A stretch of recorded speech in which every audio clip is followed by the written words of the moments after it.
एक पल के लिए, बस एक पल के लिए अपनी आंखें बंद कीजिए। क्या आपने कभी सोचा है कि जब हमारी ये देह, ये शरीर, ये नश्वर काया छूट जाएगी तो हमारा असली मैं, हमारी आत्मा कहाँ जाएगी? नमस्कार प्रिय साथियों, आज मैं आपको एक ऐसी यात्रा पर ले जाना चाहता हूँ, एक ऐसी यात्रा जो हम सभी को एक दिन करनी है, चाहे हम तैयार हों या ना हों, चाहे हम स्वीकार करें या ना करें। मृत्यु। ये शब्द सुनकर शायद आपके भीतर एक सिहरन दौड़ गई होगी, शायद मन में कहीं एक डर, एक अनिश्चितता जाग उठी होगी। लेकिन आज इस पवित्र क्षण में मैं आपसे एक वादा करता हूँ, आज के इस सफर के बाद मृत्यु आपके लिए केवल एक अंधकार नहीं रहेगी, बल्कि ये बन जाएगी एक दिव्य प्रकाश, एक नई चेतना, एक अद्भुत रहस्य जो आपके जीवन को नया अर्थ देगा। आज हम खोलने जा रहे हैं गरुड़ पुराण के उन पवित्र पन्नों को जिन्हें सदियों से केवल मृत्यु के समय पढ़ा जाता रहा है। लेकिन सच्चाई ये है कि ये ज्ञान हर जीवित प्राणी के लिए है, क्योंकि जो मृत्यु को समझ लेता है वही जीवन को सच्चे अर्थों में जी पाता है। और हाँ, अगर आप इस आध्यात्मिक यात्रा में हमारे साथ हैं तो कृपया हमारे चैनल को सब्सक्राइब करना ना भूलें और घंटी के बटन को अवश्य दबाएं, क्योंकि ऐसे ही गहन, ऐसे ही जीवन बदल देने वाले विषयों पर हम निरंतर वीडियो लाते रहते हैं। तो चलिए शुरू करते हैं ये पवित्र यात्रा। गरुड़ पुराण, ये नाम सुनते ही अधिकतर लोगों के मन में एक विचित्र सा भय समा जाता है। लोग कहते हैं कि इसे घर में नहीं रखना चाहिए, इसे केवल मृत्यु के समय ही पढ़ना चाहिए। लेकिन क्या आप जानते हैं कि ये भय कहाँ से आया, ये डर किसने पैदा किया? सच्चाई तो ये है कि गरुड़ पुराण भय फैलाने के लिए नहीं, बल्कि हमें जगाने के लिए लिखा गया था। ये एक दर्पण है जो हमारे कर्मों का सच्चा प्रतिबिंब दिखाता है। ये एक दीपक है जो अंधकार में भटकती आत्माओं को मार्ग दिखाता है। हजारों वर्ष पहले जब महर्षि वेदव्यास जी इस ब्रह्मांड के रहस्यों को लिपिबद्ध कर रहे थे, तब भगवान विष्णु ने अपने प्रिय वाहन गरुड़ को ये अमूल्य ज्ञान प्रदान किया। गरुड़ पक्षीराज थे, शक्तिशाली थे, लेकिन उनके मन में भी वही प्रश्न था जो आज आपके मन में है। गरुड़ ने भगवान से पूछा, हे प्रभु, मृत्यु के बाद आत्मा का क्या होता है? क्या वो भटक जाती है? क्या उसे पीड़ा होती है? क्या उसे मार्ग मिल पाता है? और तब भगवान विष्णु ने जो उत्तर दिया वो केवल शब्द नहीं थे, वो था संपूर्ण ब्रह्मांड का रहस्य, जीवन और मृत्यु के बीच की वो पतली रेखा जिसे समझकर कोई भी प्राणी मुक्ति पा सकता है। तो आइए अब हम उस यात्रा में प्रवेश करें, वो यात्रा जो हर आत्मा को करनी होती है। जब किसी मनुष्य की अंतिम सांस निकलती है तो क्या होता है? शरीर तो वहीं पड़ा रहता है, लेकिन आत्मा, वो चैतन्य शक्ति जो इस शरीर को जीवन देती थी, वो कहाँ जाती है? गरुड़ पुराण बताता है कि मृत्यु के ठीक उसी क्षण जब प्राण शरीर को छोड़ते हैं, आत्मा एक सूक्ष्म शरीर धारण करती है। ये सूक्ष्म शरीर हमारे कर्मों से, हमारी इच्छाओं से, हमारे संस्कारों से बना होता है। इसे प्रेत शरीर या प्रेत योनि कहा जाता है, लेकिन इसे भूत प्रेत समझने की भूल मत कीजिएगा। ये तो बस एक संक्रमण काल है, एक पुल है पुराने जीवन और नए जीवन के बीच। पहले कुछ पलों में आत्मा भ्रमित रहती है, उसे समझ नहीं आता कि क्या हुआ। वो अपने परिवार को रोते देखती है, अपने शरीर को निर्जीव पड़ा देखती है, लेकिन उन्हें छू नहीं पाती, बोल नहीं पाती। ये अत्यंत पीड़ादायक क्षण होता है। इसीलिए हमारे शास्त्रों में कहा गया है कि जब कोई प्रियजन हमें छोड़कर जाए तो हम उनके लिए रोएं अवश्य, क्योंकि आंसू हमारे प्रेम की निशानी है।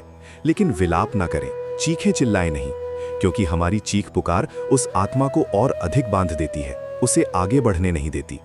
मृत्यु के तुरंत बाद यमराज के दूत आते हैं। अब यहाँ ये समझना बहुत जरूरी है, यमराज कोई क्रूर राक्षस नहीं है, वे तो न्याय के देवता हैं, धर्म के रक्षक हैं। उनका काम है हर आत्मा को उसके कर्मों के अनुसार उचित मार्ग दिखाना। जिस व्यक्ति ने अपना जीवन धर्म के मार्ग पर, सत्य के मार्ग पर चलाया है, जिसने दूसरों की सेवा की है, प्रेम बांटा है, दया दिखाई है, उसके लिए यमदूत अत्यंत सौम्य रूप में आते हैं। वे उस आत्मा का सम्मान करते हैं, उसे प्रेम से साथ ले जाते हैं। लेकिन जिसने अपना जीवन पाप में, क्रूरता में, स्वार्थ में बिताया है, उसके लिए ये यात्रा कठिन हो जाती है। यमदूत उसे भी ले जाते हैं, लेकिन वो यात्रा पीड़ादायक बन जाती है। यहाँ ध्यान देने वाली बात यह है कि यमदूत किसी को सजा नहीं देते, सजा तो हमारे अपने कर्म देते हैं। यमदूत तो बस एक माध्यम है, एक मार्गदर्शक है। अब शुरू होती है वो यात्रा जिसे वैतरणी पार करना कहा जाता है। वैतरणी एक नदी है, लेकिन ये कोई साधारण नदी नहीं, ये एक प्रतीकात्मक नदी है जो इस लोक और परलोक के बीच बहती है। गरुड़ पुराण में इस नदी का वर्णन अत्यंत विचित्र तरीके से किया गया है। ये नदी रक्त, मवाद और मांस से भरी है। इसमें असंख्य जीव जंतु हैं जो आत्मा को पीड़ा पहुंचाते हैं। लेकिन क्या ये सच में ऐसी है? आध्यात्मिक दृष्टि से देखें तो वैतरणी नदी हमारे पापों का प्रतिबिंब है। जितने अधिक पाप, उतनी ही भयावह नदी। जो व्यक्ति जीवन भर दूसरों को पीड़ा देता रहा, अब वही पीड़ा उसे अनुभव होती है। जिसने रक्त बहाया, अब रक्त की नदी में उतरना पड़ता है। लेकिन सुनिए, यहाँ एक अद्भुत रहस्य है। अगर किसी व्यक्ति ने जीवन में गाय को भोजन कराया है, गाय की सेवा की है, तो वो गाय वैतरणी नदी के किनारे प्रकट होती है। वो गाय अपनी पूंछ आत्मा की ओर बढ़ाती है और आत्मा उस पूंछ को पकड़कर आसानी से नदी पार कर लेती है। ये केवल एक कहानी नहीं है, ये एक गहरा संदेश है। गाय यहाँ प्रतीक है करुणा का, दया का, निस्वार्थ सेवा का। जो व्यक्ति जीवन भर दया करता रहा, प्रेम बांटता रहा, मुश्किल समय में उसकी वही दया, वही प्रेम उसे बचाता है। वैतरणी पार करने के बाद आत्मा यमलोक पहुंचती है। यमलोक कोई डरावनी जगह नहीं, बल्कि ये न्याय का स्थान है। यहाँ भगवान यमराज अपने सिंहासन पर विराजमान होते हैं और उनके साथ होते हैं चित्रगुप्त, जिनका नाम सुनकर ही रोंगटे खड़े हो जाते हैं, क्योंकि चित्रगुप्त ने हर मनुष्य के हर कर्म का हिसाब रखा होता है। हर अच्छा कर्म, हर बुरा कर्म, हर विचार, हर भावना, सब कुछ उनकी किताब में दर्ज होता है। और अब उस आत्मा के सामने उसकी पूरी जिंदगी की किताब खोल दी जाती है। एक एक पन्ना पलटा जाता है। हर वो क्षण दिखाया जाता है जब उसने किसी की मदद की थी, और हर वो क्षण भी दिखाया जाता है जब उसने किसी को ठेस पहुंचाई थी। कल्पना कीजिए उस क्षण को जब आपके सामने आपकी पूरी जिंदगी का लेखा जोखा रख दिया जाए, जब हर वो झूठ सामने आ जाए जो आपने बोला, हर वो धोखा सामने आ जाए जो आपने दिया, हर वो अश्रु सामने आ जाए जो आपने किसी की आंखों में ला दिया, लेकिन साथ ही हर वो मुस्कान भी सामने आ जाए जो आपने किसी के चेहरे पर ला दी, हर वो भूखे को दिया भोजन, हर वो निस्वार्थ सहायता। यमराज उन सब कर्मों को तौलते हैं। अगर पुण्य अधिक हैं तो आत्मा को स्वर्ग का मार्ग मिलता है, अगर पाप अधिक हैं तो उसे नरक के विभिन्न कक्षों में जाना पड़ता है। अब बात करते हैं नरक की। गरुड़ पुराण में 84 लाख योनियों का वर्णन है और अनेक प्रकार के नरकों का भी। तामिस्र, अंधतामिस्र, रौरव, महारौरव, कुंभीपाक और न जाने कितने। हर नरक एक विशेष प्रकार के पाप के लिए निर्धारित है। जिसने चोरी की वो एक नरक में जाता है, जिसने झूठ बोला वो दूसरे में, जिसने हत्या की वो तीसरे में। इन नरकों का वर्णन इतना भयावह है कि सुनने मात्र से रोंगटे खड़े हो जाते हैं। कुंभीपाक नरक में आत्मा को गर्म तेल में उबाला जाता है। रौरव नरक में उसे जंगली जानवर नोचते हैं। असीपत्र वन में तेज धार वाले पेड़ों की पत्तियां उसके शरीर को काटती हैं। लेकिन रुकिए, यहाँ एक बार फिर समझना जरूरी है, ये नरक वास्तव में क्या है? ये हमारे कर्मों के परिणाम हैं, हमारे अपराध बोध का विस्तार है। जब हम कोई पाप करते हैं तो हमारा मन, हमारी आत्मा उसे रिकॉर्ड कर लेती है, और मृत्यु के बाद जब शरीर नहीं रहता तब वे सारे संस्कार, वे सारे पाप प्रत्यक्ष रूप में प्रकट होते हैं। नरक एक सुधार गृह है। ये सजा देने के लिए नहीं, बल्कि आत्मा को शुद्ध करने के लिए है। जैसे सोने को आग में तपाकर शुद्ध किया जाता है, वैसे ही आत्मा को नरक की पीड़ा से गुजरकर शुद्ध किया जाता है। और ये पीड़ा कब तक चलती है? ये निर्भर करता है कर्मों की गहराई पर। कुछ आत्माएं कुछ दिनों में, कुछ महीनों में, कुछ वर्षों में और कुछ युगों तक नरक में रहती हैं। लेकिन ये शाश्वत नहीं है। एक दिन वो समय आता है जब आत्मा पूरी तरह शुद्ध हो जाती है, और तब वो पुनर्जन्म के लिए तैयार होती है। हाँ, पुनर्जन्म, ये गरुड़ पुराण का एक और महत्वपूर्ण पहलू है। आत्मा अमर है, अविनाशी है। वो केवल एक जीवन तक सीमित नहीं है, वो एक यात्रा पर है। जन्म से मृत्यु, मृत्यु से पुनर्जन्म। ये चक्र तब तक चलता रहता है जब तक आत्मा मोक्ष नहीं पा लेती। नरक या स्वर्ग में समय बिताने के बाद आत्मा फिर से जन्म लेती है, लेकिन किस रूप में? ये निर्भर करता है उसके संचित कर्मों पर। अगर पुण्य अधिक है तो वो मनुष्य योनि में जन्म लेती है, वो भी एक अच्छे परिवार में, जहाँ उसे सुख सुविधा मिले, जहाँ उसे आध्यात्मिक विकास का अवसर मिले। अगर पाप अधिक है तो वो निम्न योनियों में जन्म ले सकती है, पशु, पक्षी, कीट, पतंगा। गरुड़ पुराण में 84 लाख योनियों का उल्लेख है। ये संख्या प्रतीकात्मक है, जो दर्शाती है कि आत्मा को अनगिनत जन्म लेने पड़ सकते हैं। लेकिन यहाँ ध्यान दीजिए, ये सजा नहीं है, ये सीखने का अवसर है। हर जन्म में आत्मा कुछ नया सीखती है, कुछ नए संस्कार अर्जित करती है और धीरे धीरे परिपक्व होती जाती है। अब आप सोच रहे होंगे कि क्या इस चक्र से कोई मुक्ति नहीं? क्या ये जन्म मृत्यु का खेल अनंत काल तक चलता रहेगा? और यहीं पर आता है गरुड़ पुराण का सबसे सुंदर, सबसे उत्साहवर्धक संदेश, मोक्ष, मुक्ति, निर्वाण।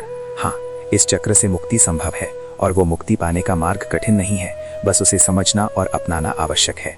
गरुड़ पुराण कहता है कि मोक्ष पाने के लिए 3 चीजें सबसे महत्वपूर्ण हैं। पहला, सत्य। अपने जीवन में सत्य को अपनाइए। झूठ से, धोखे से, छल कपट से दूर रहिए। क्योंकि जब आप झूठ बोलते हैं तो आप केवल दूसरों को धोखा नहीं देते, बल्कि अपनी आत्मा को भी धोखा देते हैं। दूसरा, धर्म। यहाँ धर्म का अर्थ किसी मजहब से नहीं है। धर्म का अर्थ है सही मार्ग, कर्तव्य का मार्ग। अपने कर्तव्यों का पालन कीजिए, माता पिता की सेवा कीजिए, परिवार का ध्यान रखिए, समाज के प्रति अपनी जिम्मेदारियां निभाइए। तीसरा और सबसे महत्वपूर्ण, प्रेम और करुणा। हर प्राणी के प्रति प्रेम रखिए, करुणा रखिए। समझिए कि हर जीव में वही परमात्मा बसा है जो आप में बसा है। जब आप किसी को पीड़ा देते हैं तो आप परमात्मा को पीड़ा देते हैं, और जब आप किसी की सेवा करते हैं तो आप परमात्मा की सेवा करते हैं। गरुड़ पुराण में एक अद्भुत श्लोक है जो कहता है, सत्यम वद धर्मम चर। सत्य बोलो और धर्म का आचरण करो। बस इतना ही, इतना सरल फिर भी इतना गहरा। लेकिन साथियों, यहाँ एक और महत्वपूर्ण बात है जो गरुड़ पुराण हमें सिखाता है, और वो है समय का महत्व। हम सब जानते हैं कि मृत्यु आएगी, लेकिन हम सब ये भी सोचते हैं कि अभी नहीं, अभी तो बहुत समय है, कल से शुरू करेंगे, परसों से बदल जाएंगे, अगले महीने से सही जीवन जिएंगे। लेकिन गरुड़ पुराण पूछता है, क्या आपको पता है कि आपके पास कितना समय है? क्या कोई गारंटी है कि आप कल जिंदा रहेंगे? मृत्यु किसी का इंतजार नहीं करती, वो आ सकती है किसी भी क्षण। तो फिर क्यों टालें? क्यों ना आज से ही, इसी क्षण से एक बेहतर जीवन जीना शुरू करें। गरुड़ पुराण में श्राद्ध का भी विस्तार से वर्णन है। जब कोई व्यक्ति मर जाता है तो उसके परिजन 13 दिनों तक कुछ विशेष क्रियाएं करते हैं। पिंडदान करते हैं, तर्पण करते हैं, ब्राह्मणों को भोजन कराते हैं। बहुत से लोग इसे केवल एक रीति रिवाज मानते हैं, एक परंपरा जिसे निभाना जरूरी है। लेकिन इसके पीछे गहरा विज्ञान है, गहरी आध्यात्मिकता है। जब आत्मा शरीर छोड़ती है तो वो पहले 13 दिन बहुत भ्रमित रहती है। वो अपने घर के आसपास ही मंडराती रहती है। वो अपने प्रियजनों को देखती है, लेकिन उनसे संवाद नहीं कर पाती। ये उसके लिए अत्यंत पीड़ादायक होता है। श्राद्ध की क्रियाएं इसी पीड़ा को कम करने के लिए की जाती हैं। जब परिजन पिंडदान करते हैं, मंत्रोच्चारण करते हैं, तो उससे निकलने वाली ऊर्जा आत्मा को सांत्वना देती है, उसे आगे बढ़ने की शक्ति देती है। 13वें दिन आत्मा को एक नया सूक्ष्म शरीर मिलता है और वो यमलोक की यात्रा के लिए प्रस्थान करती है। लेकिन श्राद्ध केवल 13 दिन तक सीमित नहीं है। हर वर्ष उस व्यक्ति की पुण्यतिथि पर श्राद्ध करना चाहिए, क्योंकि भले ही वो आत्मा किसी और लोक में हो या पुनर्जन्म ले चुकी हो, लेकिन हमारा प्रेम, हमारी श्रद्धा, हमारी प्रार्थनाएं उस तक पहुंचती हैं और उसे लाभ देती हैं। ये ब्रह्मांड ऊर्जा का जाल है। हर विचार, हर भावना, हर प्रार्थना एक ऊर्जा तरंग उत्पन्न करती है और वो तरंग अपने गंतव्य तक पहुंच जाती है। तो जब आप अपने पूर्वजों के लिए प्रार्थना करते हैं, श्राद्ध करते हैं, तो आप केवल एक परंपरा नहीं निभा रहे, बल्कि आप एक वास्तविक सहायता कर रहे हैं। अब बात करते हैं कुछ ऐसे कर्मों की जो गरुड़ पुराण में विशेष रूप से महत्वपूर्ण बताए गए हैं। गाय की सेवा। हमने पहले भी चर्चा की कि कैसे गाय वैतरणी नदी पार करने में मदद करती है, लेकिन क्यों? क्योंकि गाय त्याग और सेवा का प्रतीक है। वो सब कुछ देती है और बदले में कुछ नहीं मांगती। उसकी सेवा करना आपको भी वैसा ही निस्वार्थ बनाता है। भूखे को भोजन देना। गरुड़ पुराण कहता है कि अन्नदान सबसे बड़ा दान है, क्योंकि भूख सबसे बड़ी पीड़ा है। जो व्यक्ति भूखे को भोजन देता है वो सबसे बड़ा पुण्य कमाता है, और मृत्यु के बाद वो आत्मा कभी भूखी नहीं रहती। तुलसी का पौधा लगाना और उसकी देखभाल करना। तुलसी केवल एक पौधा नहीं, ये पवित्रता का प्रतीक है। जो घर में तुलसी का पौधा रखता है और उसकी देखभाल करता है, उस घर में नकारात्मक ऊर्जा नहीं आ पाती। गंगा जल का दान। गंगा केवल एक नदी नहीं, ये पवित्रता की धारा है। गंगा जल पीने से, उसमें स्नान करने से पाप धुल जाते हैं, और जो व्यक्ति दूसरों को गंगा जल उपलब्ध कराता है वो महान पुण्य अर्जित करता है। लेकिन साथियों, यहाँ एक बात बहुत स्पष्ट करनी जरूरी है। ये सब कर्म तभी फलदायी हैं जब आप इन्हें श्रद्धा और प्रेम से करें, ना कि केवल दिखावे के लिए या स्वर्ग पाने की लालच में। गरुड़ पुराण कहता है, भाव सबसे महत्वपूर्ण है। अगर आप बड़े बड़े दान करें लेकिन दिल में घमंड हो तो वो दान व्यर्थ है, और अगर आप एक छोटी सी मदद करें लेकिन दिल से करें तो वो अमूल्य है। एक बार एक राजा था। वो बहुत धनी था और बड़े बड़े यज्ञ करता था, बड़े बड़े दान देता था, लेकिन उसके मन में गरीबों के प्रति तिरस्कार था। वो सोचता था कि वे गरीब अपनी गलतियों के कारण गरीब हैं। उसी राज्य में एक गरीब महिला रहती थी। उसके पास कुछ नहीं था, लेकिन एक दिन उसने एक भूखे साधु को अपनी आखिरी रोटी दे दी। वो रोटी उसने अपने बेटे के लिए बचाई थी, लेकिन साधु की भूख देखकर वो रुक नहीं पाई। जब दोनों की मृत्यु हुई तो राजा को अपने सारे दानों के बावजूद नरक जाना पड़ा, क्योंकि उसके दान में घमंड और तिरस्कार था। लेकिन उस गरीब महिला को तुरंत मोक्ष मिल गया, क्योंकि उसके दान में शुद्ध प्रेम और त्याग था। ये कहानी हमें सिखाती है कि क्रिया नहीं, भाव महत्वपूर्ण है। अब मैं आपसे एक प्रश्न पूछना चाहता हूँ। अगर आज इसी क्षण आपकी मृत्यु हो जाए तो क्या आप संतुष्ट होंगे अपने जीवन से? क्या आपने वो सब किया जो आप करना चाहते थे? क्या आपने उन लोगों से माफ़ी मांग ली जिन्हें आपने ठेस पहुंचाई? क्या आपने उन लोगों को धन्यवाद दे दिया जिन्होंने आपकी मदद की? अगर जवाब ना है तो आज से ही शुरू कर दीजिए, क्योंकि कल की कोई गारंटी नहीं। गरुड़ पुराण का सबसे बड़ा संदेश यही है, मृत्यु से डरो मत, बल्कि मृत्यु को याद रखो, क्योंकि जो मृत्यु को याद रखता है वो जीवन को बेहतर तरीके से जीता है। हर सुबह जब आप उठें तो खुद से कहें, आज शायद मेरा आखिरी दिन हो, मुझे इसे सबसे अच्छा दिन बनाना है। मुझे किसी से झूठ नहीं बोलना, किसी को ठेस नहीं पहुंचानी, किसी के साथ अन्याय नहीं करना। और हर रात सोने से पहले अपने दिन की समीक्षा करें। क्या मैंने आज कुछ ऐसा किया जिससे किसी को दुख हुआ? अगर हाँ, तो कल उससे माफ़ी मांग लूँगा, क्या मैंने आज किसी की मदद की? अगर नहीं तो कल करूंगा। ये छोटा सा अभ्यास आपके जीवन को पूरी तरह बदल देगा। गरुड़ पुराण में एक और बहुत सुंदर बात कही गई है, वो है अपने माता पिता की सेवा। माता पिता ने आपको जन्म दिया, आपका पालन पोषण किया, आपको शिक्षा दी, आपको इस काबिल बनाया कि आप आज यहाँ हैं। उनका ऋण कभी चुकाया नहीं जा सकता, लेकिन हम उनकी सेवा करके, उनका सम्मान करके, उनका ख्याल रखकर उनके प्रति अपना कर्तव्य तो निभा ही सकते हैं। गरुड़ पुराण कहता है कि जो व्यक्ति अपने माता पिता की सेवा करता है उसे किसी और तीर्थ यात्रा की जरूरत नहीं, उसके माता पिता ही उसके लिए सबसे बड़ा तीर्थ है। और जो व्यक्ति अपने माता पिता का अपमान करता है, उन्हें कष्ट देता है, उसके लिए कोई पुण्य कर्म फलदायी नहीं होता। वो चाहे कितने भी दान करे, कितनी भी पूजा करे, उसका कोई लाभ नहीं। ये कितना सरल और कितना गहरा नियम है। अपने माता पिता का सम्मान करो, उनकी सेवा करो और तुम्हारा जीवन सफल हो जाएगा। साथियों, अब हम पहुंच रहे हैं इस यात्रा के अंतिम पड़ाव पर। लेकिन इससे पहले कि मैं समाप्त करूं, मैं आपसे एक अंतिम बात साझा करना चाहता हूं। गरुड़ पुराण में मोक्ष मंत्र दिए गए हैं, ऐसे मंत्र जिनका जाप करने से आत्मा को शांति मिलती है, उसकी यात्रा सरल हो जाती है। सबसे महत्वपूर्ण मंत्र है ओम नमो नारायणाय। ये मंत्र भगवान विष्णु का है, जो पालन करता है, रक्षक है। इस मंत्र का जाप करने से मन में शांति आती है, भय दूर होता है। दूसरा महत्वपूर्ण मंत्र है महामृत्युंजय मंत्र। ओम त्र्यंबकम यजामहे सुगंधिम पुष्टिवर्धनम उर्वारुकमेव बंधनान मृत्योर्मुक्षीयम मामृतात्। ये मंत्र भगवान शिव का है, जो मृत्यु के देवता हैं। इस मंत्र का जाप करने से मृत्यु का भय समाप्त होता है और आत्मा को मुक्ति का मार्ग मिलता है। और तीसरा, सबसे सरल और सबसे शक्तिशाली, राम नाम। बस राम का नाम लेते रहिए, हर सांस के साथ राम, हर धड़कन के साथ राम। ये नाम आपकी रक्षा करेगा, इस जीवन में भी और मृत्यु के बाद भी। तो साथियों, ये थी हमारी आज की यात्रा, मृत्यु के बाद आत्मा की यात्रा, गरुड़ पुराण का दिव्य ज्ञान। मुझे आशा है कि इस यात्रा ने आपको कुछ नया सिखाया होगा, आपके मन में कुछ नए विचार जगाए होंगे। याद रखिए, मृत्यु अंत नहीं है, ये बस एक पड़ाव है, एक विराम है। असली यात्रा तो आत्मा की है, जो अनंत है, अमर है। और ये यात्रा कैसी होगी, ये निर्भर करता है आप पर, आपके कर्मों पर, आपके विचारों पर, आपके भावों पर। तो आज से ही इसी क्षण से एक बेहतर जीवन जीना शुरू कर दीजिए।